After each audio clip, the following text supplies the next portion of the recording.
The OnePlus 6 was the last proper OnePlus in my eyes. It mixed form, function and value in a way that made sense for enthusiasts and normal consumers alike. At £469, sure, it wasn't cheap, but it got you a solid amount of smartphone for your money. The 6T could have been seen as rather similar, but I find it to be more of a departure than many outlets and reviewers were talking about at the time. These days, OnePlus devices are less like flagship killers and more like traditional flagships. The latest one is more like a Samsung than a traditional OnePlus, and the Nord devices are simply cheap Oppo derivatives. My partner has just recently upgraded from the OnePlus 6, so how is the 3-year-old OnePlus device? Is it worth buying in 2021? Is it worth holding on to? Or is it simply just not usable? Hey guys, I'm Ryan Thomas, and today we're going to find out. You can get one of these on eBay for around £150. That will get you one in good condition with no real cracks. There may be a few scratches, but that's about it. And all pricing that I'm going to provide is from eBay and Facebook Marketplace in the UK. This may differ by region. There's quite a bit of value in the OnePlus 6 actually. You'll get a headphone port, a proper rear fingerprint scanner, and an otherwise very solid smartphone when it comes to the display, the design, the performance, and the charging ability. And of course, a lot of the value when it comes to OnePlus was mostly from the software, but we'll talk about that later on in the video. Firstly, I want to touch upon the design because it's one of my favourite parts of the OnePlus 6 and one of the pieces that stands out. From the notch up the front to the relatively small centre-placed rear camera bump to the flat display, the OnePlus 6 harks back to simpler times of smartphone design. There's no IP rating, no in-display fingerprint scanner, the overall design doesn't feel so futuristic, but I feel like that's more unique as a lot of phones in 2021 are very cookie cutter, and this thing is kind of unique in that sense. Many didn't mind the notch. I mean, the iPhone 12 series has sold a lot and that still has quite a sizable one on there. And this one is a lot smaller of a notch anyway. It houses one of the coolest features of the OnePlus 6 in my opinion, and that's the notification LED. This is something that for some reason you don't see in many smartphones in 2021. Of course, there's no stereo speakers in this model, which is a shame, but you did get a headphone port. It was actually the last flagship OnePlus with a headphone port. The display is also a very simple setup. It's a 6.28 inch 1080p 60Hz OLED panel, which looks pretty good to be honest. It's not super smooth and it might not get quite as bright as you might like, but it's biggish, sharp, colourful and has solid contrast thanks to the use of an OLED screen. It's sizable enough to watch films on and TV and even play a few games, but it's definitely not the biggest display out there, and it having a notch means that it's not uninterrupted unfortunately. So it's a good mix of ergonomics and just being a big enough display to consume multimedia on. Performance is a key talking point for OnePlus with its newer devices, but after 3 years, the OnePlus 6 does struggle more than my older Galaxy Note 8 in my testing. I'm not sure if this is a lack of optimization or something, but the 6 does stutter quite a bit.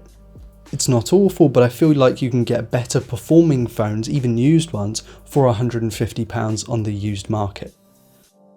The software is also something a lot of OnePlus people enjoyed the phones for, but these days it's not so good. So this launched with Android 8.1, but it's only upgradable to Android 10. I feel like if it got Android 11 fairly soon, maybe it's more recommendable, but right now, I don't know, it's kind of out of date. And while usually I don't really complain about these things, I feel like I should hold OnePlus to a higher standard, just because in the past they've been so good at handling software updates, but ever since a certain someone left the company, maybe not so much. However, for those who don't really care about the latest and greatest software and just want to use their phone, the OnePlus 6 is pretty good.